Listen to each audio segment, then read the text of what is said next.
We have slushies as well. Oh, okay. IPA, so we usually use Slushy like a IPA? slush machine where we put the beer and like fruit puree in it, just mix it together. Have you had an influence from Omnipollo for that? Yeah, I like last time I went to a festival, they actually brought like a slush machine. I was like, oh, we could have done that, but it's too like difficult. Like, there's some difference between just smuggling a few cans over and like bringing a whole machine. It's just like, yeah. What's that? Nothing. Hello and welcome to Rivington Farm Trip, where we are here for the second inaugural speed dating sessions. Last year we interviewed 10 breweries, so we thought we'd go one better this year, Chris, and interview 11. Oh yes, we've been talking with breweries from all over the world, and we've even got them doing a bit of beer mat flipping courtesy of our sponsors at Mosaic Ballprint. But Paul, which brewery are we talking to today? Today's brewery is... Messorem.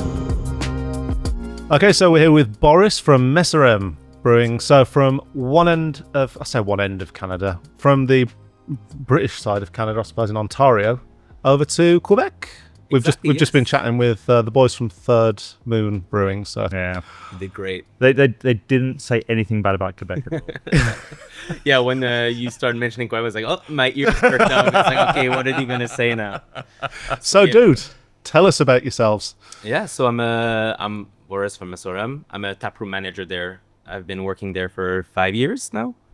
So I'm one of the privileged people. And throughout this interview, obviously, pardon my French, which is very accurate in this year. But yeah, I've been one of the privileged staff members to be able to like witness the effect and like witness like the growth of the yeah, and also like yeah. the reaction of the people to our beers. So I mean, yeah, I've put sweat and blood into the company, but like it's been a wonderful journey. Tell us a little bit about the company then. So when did you guys start? Who started it? So I mean, you say you're the tap room manager. Right. So who runs the company? Yeah, so basically it started with 3 friends. So and now they're 4. How can I say that? Owners. So they actually friends that met during music. They were like all into music groups. Okay. So and with like a bit more hardcore, a bit more metal background, which is you're gonna see like a. And that's a theme throughout the day as well. Yeah. The third brewery we spoke to today is influenced very strongly by heavy metal music. Yeah. I feel like I mean it goes with the industry, right? Yeah. But yeah, and also like it's not confirmed, but there's a rumor that like the whole reason why it's so heavily on around that is one of the owners when like he was learning graphism, because like he's doing all the branding and all the marketing. Oh, so these are the graphics. Yeah, so one is doing like more than marketing Yeah. and all the labels. Another one is a bit more in terms of logistic. Another one is like more the master brewers. And we have the 4th partner now that like is also a brewer. That's Nice. that's here also, Gabriel. Is that Gabriel? Okay. Yeah, exactly. So so yeah, they started that company. Is one of these rumors that one of the founders is from Godspeed You Black Emperor? I don't think so. No, that's fine. I just made these. Sorry, I didn't even finish my thought. Sorry. No. Chris is trying to shoehorn Godspeed You Black Emperor, the band, into every conversation. They're from Montreal. Well, they are from And all Montreal of in this them. case. Right. It's actually relevant. So Right. I've heard that too, but yeah, no. Let's say yes. just say yes. Yeah. Yes, that really is indeed. So of you them can is- stop bringing it around like all the time. Yeah, gotcha. By the end of Farm Trip, it's going to be like, Well, we'll all be in Godspeed You Black Emperor by the end of it. yeah. And no one will know if that's true or not. Yeah. It's good. Sorry, yeah. So yeah, finishing my thought because I was going to another tangent, but That's all good. Yeah, one of his teacher was saying like, especially like in the food industry, you cannot go around like death as a team, Yep. because like it's just like obviously Yeah. like a faux pas. Put people off. Yes. Yeah, exactly. Yeah. But I think like they took that as a challenge, Yeah. and just like literally like the whole brand is around that. I mean, it's pretty good in craft beer, though, right? Yeah. I mean, in the UK, I can think of 5, 6, 7 breweries probably off the top of my head who were very influenced on death. right. Yeah. And yeah. sort of like doom metal and Yeah. all the graphics that go with that. So it's all good. true. You're in the right place, I think. Yeah, nice. Exactly. We're in the right industry. That's perfect. Yeah. So what do you guys specialize in then? Yeah, so we obviously started with the hazy IPAs. Oh, yes. So like, now we're talking. I think we've got. Oh, this is a dipper. yes, Tell us about this. yes. That's why I had to walk all the way through the forest. I'm and sorry. find I my did family. make Boris go. Yeah, actually, yeah. Just for the record on the podcast, you were waiting patiently because we'd run over slightly while we're talking to Third Moon, good. and Thank you. and then you kind of got ready to sit in and get mic'd up, and Paul went, "Did you bring a beer?" And you went, "No, I didn't know I needed to." And he went, "Well, that's fucking rude." I'm sorry. I'll go get one from the car. Yeah, I'm sorry. Really on brand. It's for being a fine. Canadian. It's Paul practicing hard sell. Nice. It's. I do forget sometimes that I'm quite brash, so yeah, apologies for that. Man, But no, by the smell of this, I think we've looked at anyway. So yeah, just tell us a little bit about this beer. Yes, so fresh can that we actually brought in our luggage. I'm not sure if that's legal, but yeah, everybody does it. which makes it taste better. Yeah, Yeah. The Exactly, secret the ingredient is crime. Yeah. Yes. Always says, cheers, guys. Yes, cheers. Thank man. you. Now, who's being rude? Salut. Hello. Okay, so we've got Yeah. What's this one? Citra Hyper Boost, and I believe was it Super Delic or Nectaron? It's Nectaron Citra Hyper Boost. Right. Yeah, cool. And it's a collab with another microbrewery in Winnipeg called Kilton Brewing.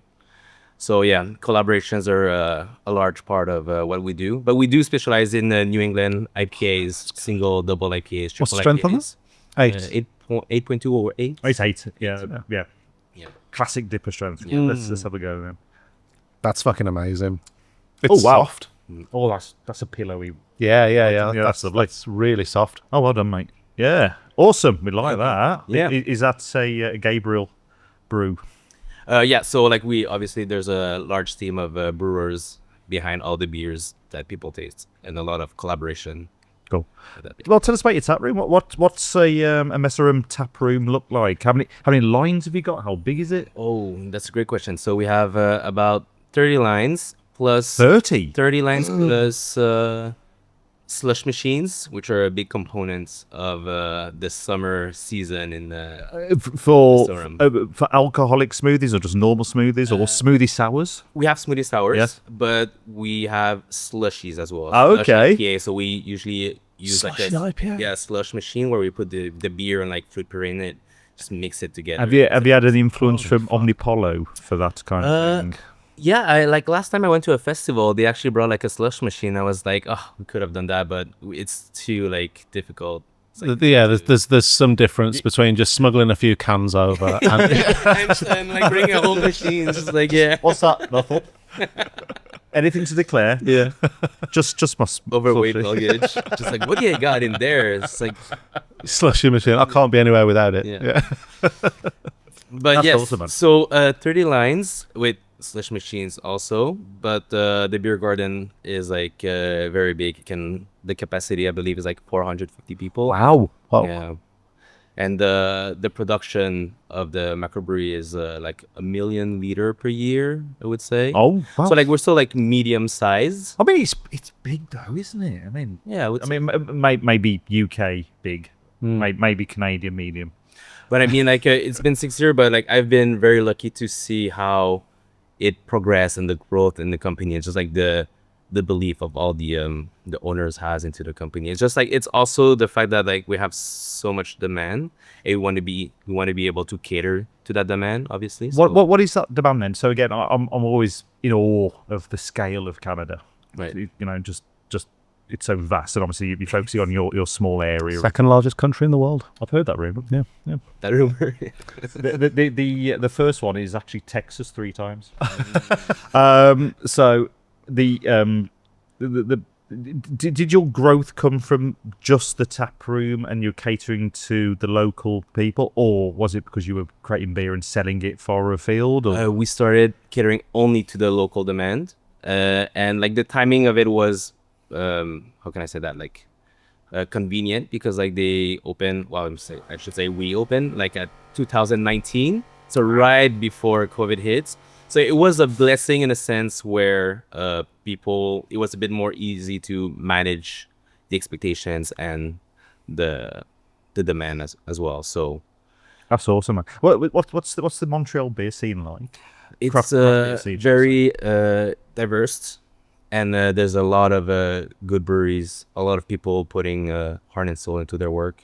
Yeah. I mean, like, it's very close knitted as well. So there's a lot of collaborations going on. Just because, like, you've been talking about the different laws in Canada, right? Different provinces. Yeah, is it It's been a big learning experience. the LCBO? LCBO is Yeah. for Ontario. Yeah. In Quebec, it's even more complicated because like it's a monopoly. It's like ACQ, but those are like more for like spirits, wine. They also cater for international beer. Yeah. And like the craft brewery scene is like so old, I would say, that like they have like special rules. So like we can obviously sell our own crafted beer on the spot, wow. but like in order to ship it to another province, in that case, like it gets very complicated. Understood. The laws for the time, the laws for I mean, like when you can buy a beer, or like if you can drink outside, or just like the fact that if you cannot put like hard alcohol into your beer, you need another permit for something like that. Oh, So, like, really? it's very restricted in that sense. I know that like here, like it's a bit more like on taxation. I think it's like very taxation. much. Yeah, so, yeah. yeah. For us, it's a bit more like the restriction of like Regulation. Yeah, like yeah. what you can add and whatnot. Yeah. Oh, that's interesting. So earlier on, we had Mo from Prism. I Right. believe you were hanging out with yesterday and today. And the question that I asked him, I suppose, was because France has got such a reputation for not beer, it's got for wine. Right. I asked him a bit about the beer scene there. But I suppose kind of flipping that on its head a bit with French Canada. Has that kind of French aspect of wine carried over into Quebec? Is there like a thing on kind of, I suppose, French wine, or, French Canadian wine? Right. Well, I mean, I believe compared to France, our wine scene is getting more developed. However, our beer scene has been like established for a long time, right? So we started obviously with a bit more Belgium style, and then after that, having that neighbor that does like those crazy New England style that like just come, and then like we're kind of in awe to that style. Yeah. And then like, yeah, so we got obviously heavily influenced. Love that. But at least we're like in such proximity that like we caught up pretty quickly, I would say. So that's the difference I see sometimes when I travel around the world. It's like we have like our craft beer scenery is a bit more focused on New England IPAs, and like it's getting new here, which like I love that to see the reaction of people when they try our beer. Yeah. But like, and as opposed to when we come here, like all the culture around the cask ale and like your specific style that you guys are brewing is like, it's crazy, because like I feel like we're learning from each other, and like this Yeah. is- I think we're all kind of from a modern craft point of view, we're all kind of beholden to the Americans really in that style. Yeah. Because let's be honest, this is Sort of where it started. this is where it's at, right? As you can tell from 90% of the brewers as we walk around, but you're absolutely right. I think as we adopt this American style of brewing, each country seems to be carving out little niches for themselves a little No, bit. for sure. And like we do a lot of versus and comparisons with the UK brewers versus other Right. countries. Canada, we haven't done yet because we're quite ignorant about Canadian. Well, let's just do it. We're just now to get hold of the beer. But actually, I'm glad that you brought this up, because what you've just said there is interesting, because we do these versus. Most recently, we've done UK versus Europe, and we've done UK versus America twice. How do you reckon Canada's chances would stand up to the UK? And can we buy some beers off you that we could put to the test? A selection. Yeah, could you repeat that? Sorry. He's basically asking if we can buy some beer off you. That's really what he's going all the way around just to go. Can we buy some beer off you? Yeah, like can Yeah, of course. I buy this? And I have- do you have an MP? And And I have some merch for you guys too at the end of the Whoa! awesome. like the famous Messorem socks. That So- I, so I was, Stu, the brewer from Right, Kingston, yeah. was he dropped his socks early and he panicked because he lost his socks. you actually said he was sat where you are now, and he was looking over there, and he's like, "There's some Messorem socks over there. I wonder who those are. If no one's claimed them by the end of the day, I'm taking them." there's so much we can bring. I mean, like I didn't bring the slush machine for this trip, but like I. Oh, so, yeah. We're on the easily subject of- bribable. Bob. On the subject of Messorem, though, like the name, what is that? Yeah, it literally means the Reaper. So Okay. it kind of connects to the Reaper, like the site. I would say, like it's in French. Yep. Say it's La Fauche. Got you. La Yeah. Fauche is the site and also the Reaper at the same time. So Oh, cool. it kind 'Cause of Love it. is it like Messorem? There's the second word in there, at least in your Twitter handle, not Twitter handle, your Instagram. Brastorium. Yeah. So Does that like, just mean brewery? they're both Latin. Oh, okay. Yeah, the Messorem is the Latin word for La Fauche, and Brestitorium is just for brewery. Oh, But, okay, like, cool. but it was like being like a mouthful, so we kind of dropped it. No, fair enough. Yeah. It's like Messorem Brestitorium. Why are we saying Latin? Yeah. Yeah. People yeah. don't need it. Yeah, it's great. Exactly. So Messorem is easy to Well, this is great. So, is this your first time at Rivington? It is. Is it your yes. first time in the UK? Have you No, I was there 2 weeks ago for Right. the Okay. for the big festival at these hills. Oh, did you go to these hills? Yeah. How was it this year? It was amazing. It was drier than previous. Oh wait, it didn't happen edition. last year, did it? Yeah, well, I think they moved it this year into August because I think usually it's around May time, and they had like gale Worse weather, force winds, and I had to cancel it. So it was like, I mean, this is my second festival in the UK, and like the views has been like amazing. You're Yeah. pretty good for views around here. Yeah, it's a wonderful little. woke up in the tent earlier, didn't feel too smart, got outside, and I was like, but look at that view! What a view to wake up to! Right. It was just incredible. Yeah, it's good. I love it here. So, how did you guys end up at Rivington? Did Ben approach you like he does it with everybody else? Yes, I believe he did. Yeah. And like we were more than happy to accept, just because like we've been hanging around with him, and we had like such a great time. And I feel like this is what the brewers community is so good at. It's just like creating those connections, and like that leads to different opportunities.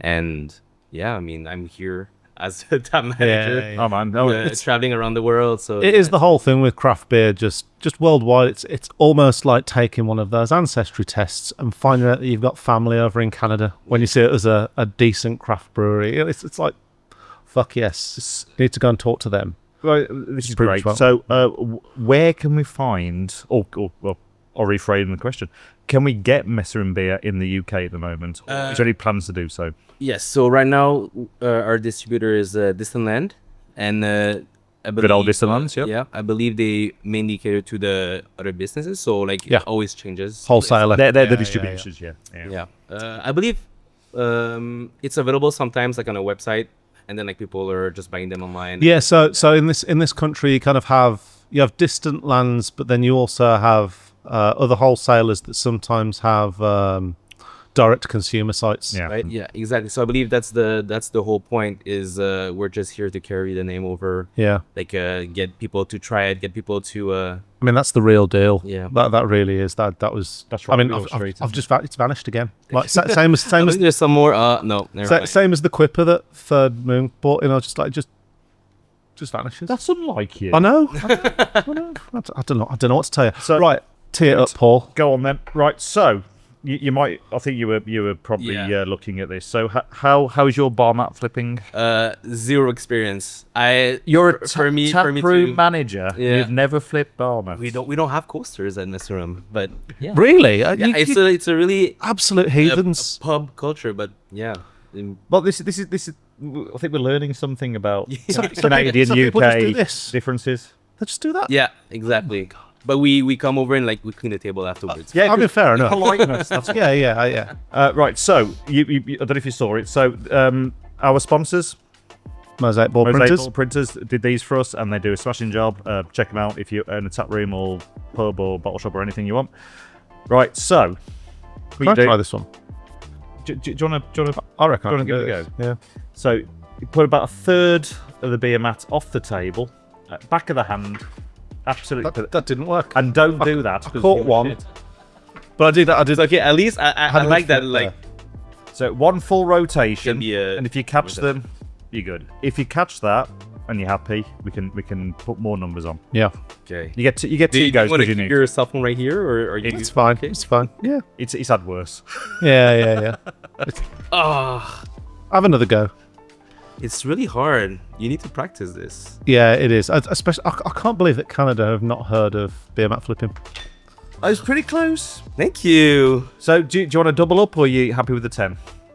I'll tell you what, you may as well just You might put as well go for 13 it. on. Yeah, Just put why 3 on. not? Just put 3 on. Maybe I'll get lucky. You're gonna do Yeah. it. And I must do you have to do it with your left hand? No, No, you can be anything. anything. Your strongest hand? Oh, in that case, the right So- one would be a. Oh, well, maybe, yeah, we A little should tip. start with. Don't hit it. Push through. Like that. Right. I'm not going to do because I will make it up to arse of it. There we go. No one. Wow. So- Okay. I'm gonna bring back this. Take this it to culture. Canada. Yeah. Well, we're gonna have like competitions and like. Beer mat flipping Oh, There we go. There we go. We're going to give you that. That's Yeah? 13. That's It 13. did touch a bit of. okay with that? New leaders. okay. New leaders. So you're now chip Wow. leader. So switching hand is sometimes better, yeah. Like Using the hand, you can actually use it. I'm sure there's a joke to Always an advantage. yeah, to do here, but There's definitely a joke there. Right, dude. Right, so 13, you're on the top of the leaderboard. amazing! Wow, beginner's luck, I'm guessing, but yeah. Oh, maybe. It doesn't matter. Morris, A win's a you've been- win. You've been an absolute gentleman. Thank you for guys. Thank you. for humouring us with this, and Thank yeah, you, you've been Boris. great, and been a can't pleasure. wait to try more of your stuff. We're going to swing by a bit later on. Of course, please. Yeah. Went to go and have your pills earlier, and it was already gone. The Rivington Farm Trip speed dating sessions are produced by Planet Beer TV, with filming and audio recording by Luke Bartlett, with a special thanks to Hal Cockcroft for supplying the drone footage. A huge thanks to the breweries for giving up their time to speak to us, Ben and the team at Rivington for having us, and Mosaic Bold Print for sponsoring the series.